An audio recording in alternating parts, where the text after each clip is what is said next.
Welcome back to Celtic State of Mind. I'm here with Chris McElwain and Kevin McCluskey, and we're about to discuss the pre-match for Celtic versus Aberdeen. The teams are out, and obviously we're going to go through them. Chris, I'm pretty sure you've had an opportunity to see the Celtic starting 11. A lot of the feedback I'm reading online is this is our strongest 11. Would you agree it is? Yeah, I framed the question on my own socials, I should say. Is this the strongest lineup at the moment that we can play? In my opinion, I think it is. I think, this is not to do a disservice to Greg Taylor, who has been a huge part of Celtic's success over the past couple of years, actually. Richly deserves all the plaudits, but since Jeff Schlupp has come in to the club for me, he looks more suited to this Brendan Rodgers team. He looks more suited to what we need in the left back position. I think he brings not only a range of experience, but certain attributes that I think, again, no disrespect to Greg Taylor, I don't think he can really ever achieve. I'm talking obviously about his physical stature as well. And I think at the moment, based on, albeit the very limited time we've seen Schlupp playing, he's brought something to the team that we've not had for quite some time in that position. We had Alex Valle come in to compete for that left back position. I don't think he offered too much different, certainly nothing stronger than what Greg Taylor did over his piece, albeit I think he performed well. But Jeff Schlupp, I think, brings another dimension that we've missed. So that's the biggest change, I think, to probably the most established position in this lineup. Otherwise, I think you look up front, you look at Jota, Kun and Maeda, and I think at the moment for me that is our strongest front three. I think they offer innovation, they offer flair, they offer pace, they offer the high press, and they offer, from a fan's perspective, they offer excitement as well. Again, I mean that with no disrespect to Aramida, who I think has come in and done really, really well, under a lot of pressure due to his price tag and the time it took us to get him on board. And I think he's starting to deliver back on that, proven he can do it in Europe as well as domestically. But I just think that front three, defences will look at that front three and they'll tremble because there is so much about them. The defences will tremble. Listen, I don't disagree with that. I think it's a very strong side. We're obviously nothing confirmed yet, but the chat is there's perhaps a personal issue with Greg Taylor, and that's why he's not in the squad tonight. But Jeffrey Schlupp, I think, would have played anyway, Kev. I mean, based on performances and the fact that he does suit what Brendan Rodgers is trying to craft here. I mean, I've gone on again and again about the kind of physical aspect of some of the players that have come in. Not all. Jota's not a physical player in that kind of sense, but Schmeichel is, Trusty, Schlupp, Engels, Ida, all big, strong players at a completely different level. And I think Schlupp has, he's fitted in really flawlessly and seamlessly, and he deserves his starting berth tonight, I think, Kev. Yeah, absolutely. I think he's played 6 games for us now, the last all 6 games that he could have played since he's joined us, and he has fitted in quite seamlessly. He's a player that looks as though he's been in the team for years already, and I think that's just because he's a very good player. To be fair, when we were linked to him, I think we were linked with him in the summer and again at the beginning of January. Yeah. And excuse me, and it was probably he's got a bit of the Luke McCowans about him in the sense that he was maybe a player that nobody really fancied that much because he wasn't a big name. He's 32 years old. We tend to sign younger players that have got a sell-on value, and I think it maybe seemed like a bit of a lazy player to be linking us with because he had the links to Brendan. But he's played pretty much his whole career down in the Premiership in England. You don't play them into games and the seasons down in that league unless you're a good player. He's come up here, and for me, being a big supporter of Greg Taylor over the last few years, I'll happily admit I think Jeff Schlupp is an upgrade on Taylor. I think he can do everything that Taylor can do, and I think he can do it better. He can do it in heels, as the saying would go then. I think he does it better, and I think he's got those physical attributes that Chris was mentioning that Greg Taylor will just never have, which is, nothing you can do about that. So, yeah, for me, I don't know what the personal issue is with Greg Taylor. I hope it is nothing serious and nothing overly untoward. But regardless of that, I think if Taylor had been available for selection, Schlupp would have been in the side in any case. Because from here till the end of the season, we don't have European games, unfortunately, to cram our midweeks. We have now the opportunity, I think, to play the strongest available 11 in every game, which is what we need. If we win the next six games, we win the league. And for the next 6 games, we need to play our strongest team, and that will get us over the line. And Jeff Schlupp has played himself into our strongest 11. Yeah, absolutely agree with that. Some great points coming in. Thank you, everybody, for getting involved as always. Let us know your thoughts on that starting 11. A lot of people are saying, as Tony Cassidy has just said, that this is our strongest lineup. And I understand that there can be different lineups for different games. You know, you go to Atalanta, for example, and you play a different kind of shape. But I think player for player, this is our strongest 11, Tony. I would definitely agree with that. There's those beautiful faces. Mikey boy, I don't know if you're watching another screen somewhere, mate, or if you're on your phone, or indeed you're a wee bit short-sighted. So there we go, Mikey boy. But thank you. In any case, here we go. Jungle Lion, you're in. And you're commenting on the YouTube, Celtic are due to give someone a proper doing. We were talking about this today, Chris, and we were talking about the fact that Johan Mjällby made his debut against Rangers, and we absolutely scalped him back then, 5-1. And people think I'm getting ahead of myself, but that's what you do. That's football. You're a football fan. You're allowed to look ahead to the 16th of March and think, by the way, I cannot wait to get them in our own patch. A wee bit of revenge. But tonight, you know, it'd be great to start that bounce and that momentum this evening, particularly after the disappointment of the weekend, Chris. Yeah, it's the weekend's game was a strange one. I mean, we hate to use the cliche, the European hangover. You know, a few people made comments that these are professional players who'll be able to play 2 high intensity games a week, etc.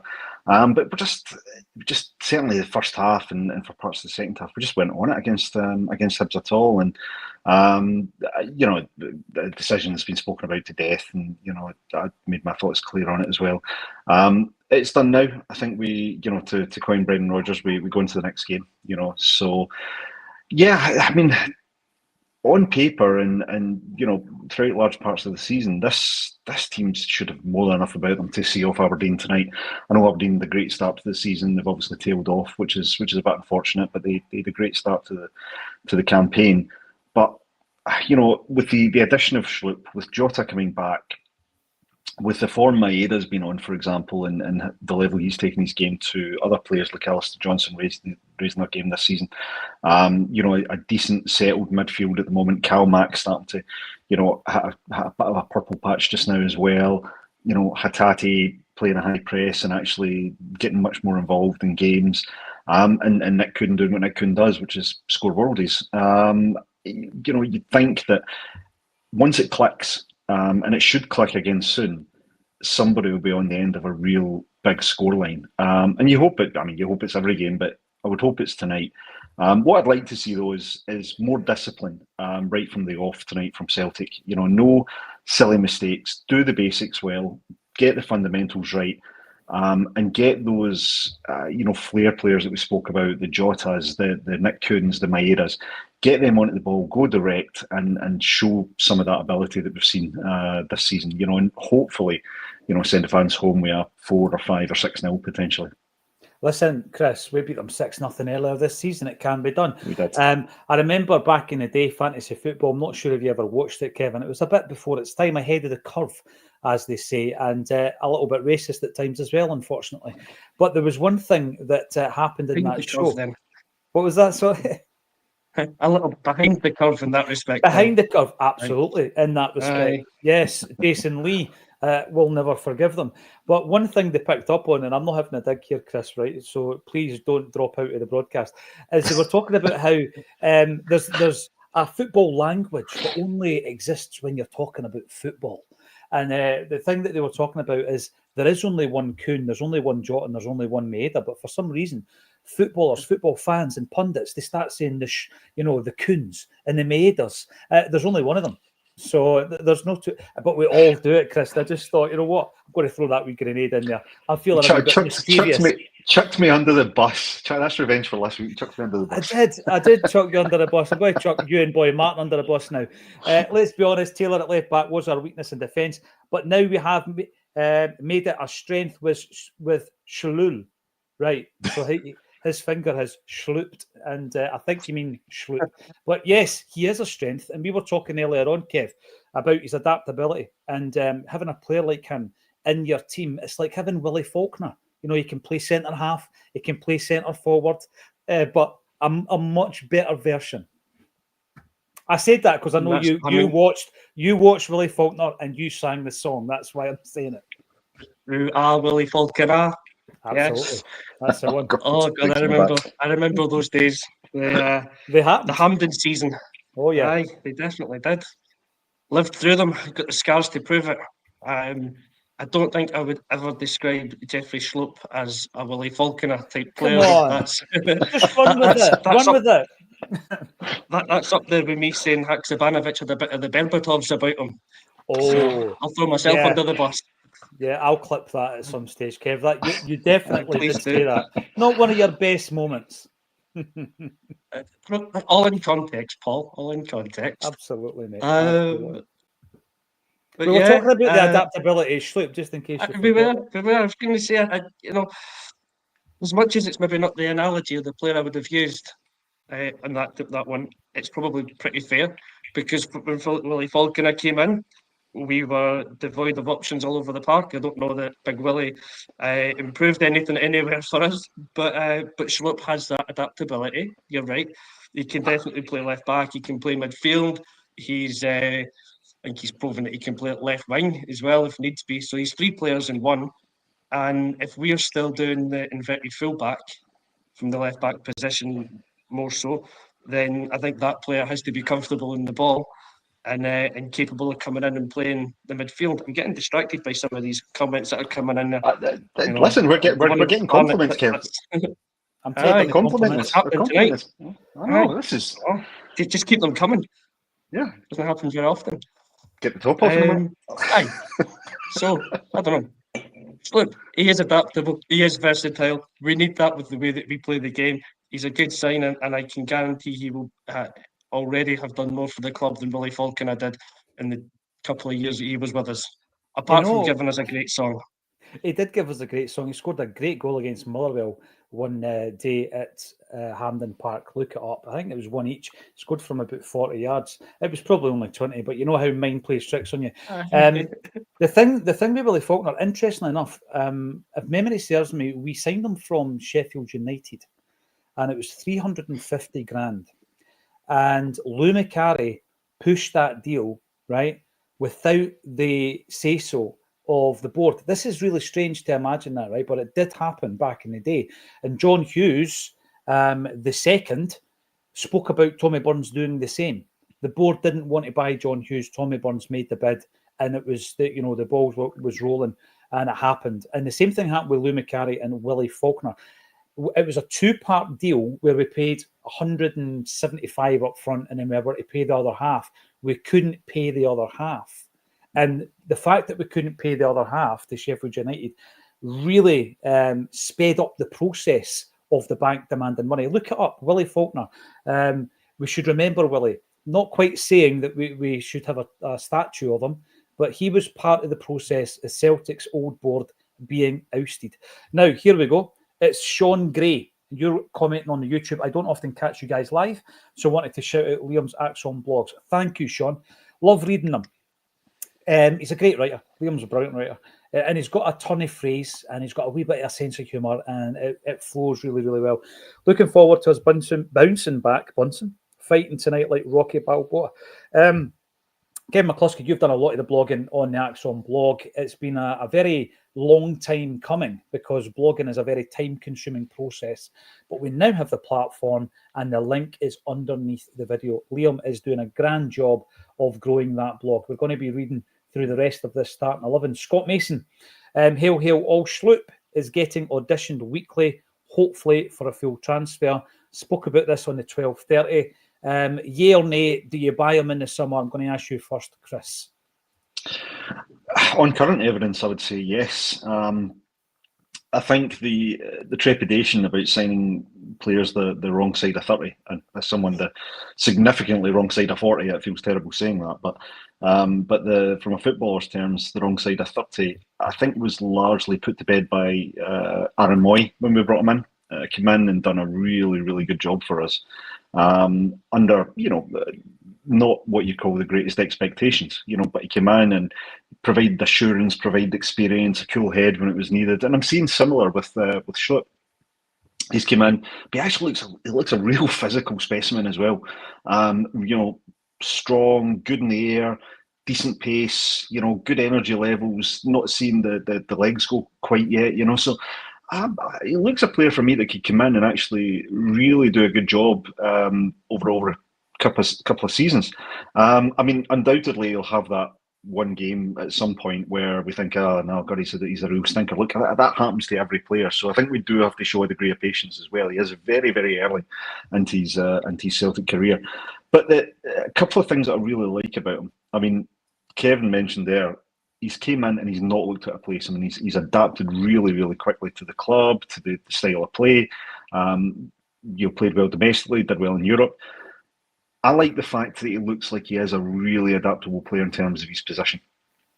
I reckon, if we bring, as we know, he's come. If Kieran Tierney comes in and sort of becomes a first choice left back, that for me doesn't push Jeff Schlupp out the team necessarily. I think Schlupp could potentially come in, play that holding midfield role, maybe give Callum McGregor a breather at times, or even play in that central midfield. It looks as though he's got that in his locker to do that. And I think all the attributes you've just spoken about, the physicality, the pace, the movement, the reading of the game, those are traits that you can apply to multiple different positions. So for me, if a deal can be done and it's financially viable, and I believe he's out of contract, so it really is just all about making the offer to him. But this is where I think we need to take advantage of our position in European football. Domestically, we know what it is, right? We're going to be there or thereabouts every season. We think we're probably going to be there for the foreseeable, top of the league. So you're going to guarantee trophies. If we play our cards right, we're going to guarantee European qualification, and it's qualification to Europe's top table, the Champions League. Players like Jeff Schlupp, with the greatest respect, aren't necessarily going to get that way in any other club. So that's a big attraction for players, particularly players getting to his point in his career. And I'm not saying his career's come to its end in any way, shape or form, but is he going to get an offer at one of the top clubs to come and play in the Champions League? I don't think so. And listen, those are just the basic things. You're also coming to a club where you're playing in front of 60,000 fans at home, 60,000+ fans at home, the kind of following we've got, everything the club stands for. There's so much our club has to offer, I think, to a footballer like Jeff Schlupp. So, no brainer. Get it done. Yeah, and that plays a massive part. These aspects of Celtic, and Brendan's pointed this out, the 60,000, the nights under the lights, the big derby games, all this kind of stuff is what they're selling to a player like Schlupp. They can't say, we're going to put you on a platform for a bigger move. That we would do that if you were a younger player, for example. It's interesting that Baye was mentioned earlier on because obviously the comments around the left backs that Greg Taylor has seen off. Alex Baye, I guess, is one of them. He never really, stamped his authority on the starting 11. And he left with me wondering what kind of a player he's going to be. I'm not 100% sure. He didn't give us enough. He gave us little moments and a few performances where you thought he was decent, but maybe it was a bit premature in terms of him leaving. And by the way, just, we've got to bring it up. We've got to bring up the rough with the smooth. We are getting dog's abuse for the Barnetts. We're getting the Barnett formula for RL77. I'm going to blame you, Chris. I think yours has got a wee bit more volume this evening than normal. Am I right? We've also got John McDonnell, a.k.a. Carol Jungle Boy, a long time commenter on A Celtic State of Mind. Willie Faulkner, the Birdman of Paradise. We've also got Alpha saying the dazzling foreheads. It's getting a wee bit warm in here. It's warm, yeah. It's a bit shiny at the moment. And instead of the Spacemen 3, we've got the Forehead 3. Thank you, Franny. Final one, I promise. Tony Daverin, great show, hair day at Acsom. For sure. There we go. 3-0 to the tick, says MJ Brennan. Let's talk about the rest of the defence then. Kevin McCluskey, Alistair Johnston makes his 100th appearance for Celtic tonight. And just last week, we were talking about players who have improved under Brendan. I think last season, the player who improved the most was probably Matt O'Reilly. Brendan Rodgers took over. He had to add goals to his game, did Matt, and he did exactly that, and he got his big move. Another player, I think, this season, more so than last, Dyson Maeda. But if you're talking about improvements, I think AJ must be up there as well, Kev. He probably is up there, yeah. I didn't actually realise it was his 100th game today, so that's quite an achievement for him. Considering he's not really been at the club that long. He's been such a consistent starter for us. I don't know if I'd say he's been one of the most improved in that maybe Brendan's not been able to add that much to his game. But what he's done is I think he's raised the levels of consistency. Because when he first came in, I think thought he was tremendous, and he was bringing all those leadership attributes that make you think he's a potential future captain of the club or a vice captain that could easily step in if Callum's ever injured for an extended period. Then I felt his game just dropped off a little bit. He just he'd set such a high standard that his levels fell.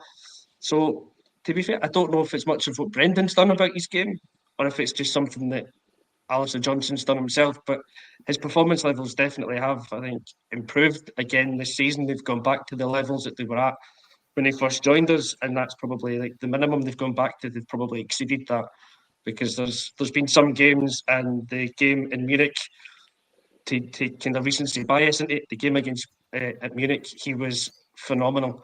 We were talking about him after the game, the amount of not last-ditch tackles, but sliding tackles that he made in the box that had to be inch perfect. Otherwise, it's a penalty, it's a yellow card or a red card, and it's game over if he mistimes one of them. And he got maybe 3 or 4 of them right. And that was a game where, when you talk about the players at a Champions League level at Celtic, and probably Alistair Johnston's maybe been a bit borderline, that was a game that kind of cemented him or pushed him over the line, at least for the time being. He's a player that deserves to be played at that level, and I'm pretty sure he'll get back there with us next season. And to switch to the other left back, the other full back, to the left back, Schlupp. I think Chris made a really good point about him. I think we should make him an offer to keep him for next season. I think he would be having him and Tierney kind of rotating around at left back would be fantastic options for us, and the fact that Schlupp is very versatile and could fill in multiple roles. He could end up, like Chris said, actually has made 2 good points. He could end up being like the Aaron Moy that comes in, and Moy played 6, 8 and 10 in midfield. Schlupp could play left back, defensive midfield, centre mid for us, and end up playing a lot more games than anyone ever thought he would. And then the other one is, we can offer him Champions League football. If he wants to take the money, he could probably get more by staying in the English Premiership.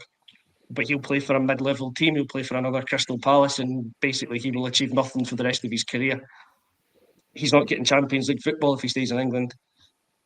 Potentially there's going to be somebody, don't know, whoever finishes 4th in Germany, that kind of level of team might look at him. Someone in the Dutch league might look at him. But there's not a team that can offer him 60,000 fans to play in front of every other week. There's nobody that can give him the atmosphere of a European night. He might get European football, but he's not going to get the passion that the Celtic fans bring. And which I thought was a great point from Chris. And then, he can chase the money, or he can do the Georgios Samaras, and he can chase winners' medals. And that's what he'll get with Celtic. He can end his career in 3 years' time and look back and go, I've got 3 league winners' medals at Celtic, a couple of Scottish Cups, a League Cup. I've played in the last 16 of the Champions League, and all of this happened at the tail end of my career when, to all intents and purposes, it could have gone past him. Yeah. So, yeah, AJ, great achievement in 100 games. Schlupp, just make him an offer and make the decision his to make. Yeah, you're right, though, about the fact that you bring him in and he can cover 3 different areas of the park. It's a bit like KT. He can also play left centre-back. And, the thing with Schlupp is, you're saying there about Champions League football, you're right. In order for him to play Champions League football, you need an anomaly like Leicester City winning the Premiership. That was the reason he then had the opportunity to play at that level previously. And that's not going to happen again. Let's be honest, it's not going to happen in the next 100 years. No. Leicester winning the Premiership, that level of team winning the league down south.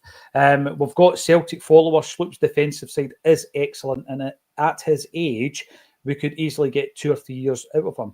A couple of years would be fine, if you ask me. I think it would be a really shrewd signing. Rivers C points out that Baye is going to be a top player in his opinion, showing quality for Como now. 2 or 5 minutes away from kickoff. A 7-0 humping, John McKinley says, is in the post. Oops, my fingers slooped and all. There you go. And Paddy Lavery, whose birthday is on Thursday, so a big, massive happy birthday to Paddy, says that he also loved Jenny Faulkner. Remember Jenny Faulkner? Google her. Mikey, boy, baldness needs to be represented more on Acsom. It's just no fair. Well, we might ask Aaron Moy on to This Is Acsom at some point. And if you want your Acsom brow clean, the link is underneath the video to the Acsom shop. Seamless. Quinny, always a pleasure to see you on the chat. That bench looks threadbare, says Estepona boy. Yes, it's not the strongest, but at the same time, it's about opportunities. We've got to find out if some of these guys are up to the task, if you ask me. And I think one of the guys I'd like to see more of between now and the end of the season is Dane Murray. If you get an opportunity, give him some game time. Bonner now, I think that's 3 games on the bench. If we're winning the game tonight, Chris, with 30 minutes to go, bring him on. Let's have a look at him. He's a midfield player. He's 18 years of age. Give him a run out if we can.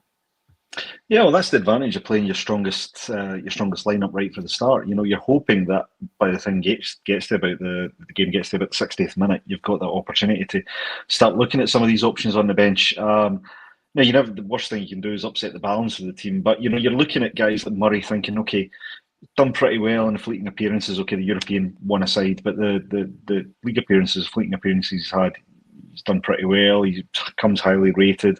Did pretty well on loan, so yeah, give him a wee opportunity. Put him in there next to Carter Vickers, because we've seen the effect that playing alongside Carter Vickers can have on players. So good man to learn from.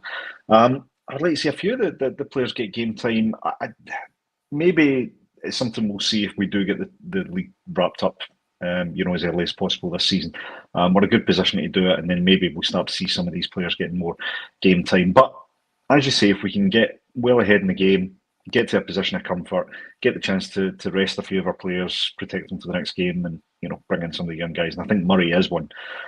Like you, I'm keen to see him get as many opportunities as possible, see what he can do, and he can only benefit a player like Murray. You know, start of his career, coming back from an injury, he's came into the first team. He's essentially replaced Stephen Welsh.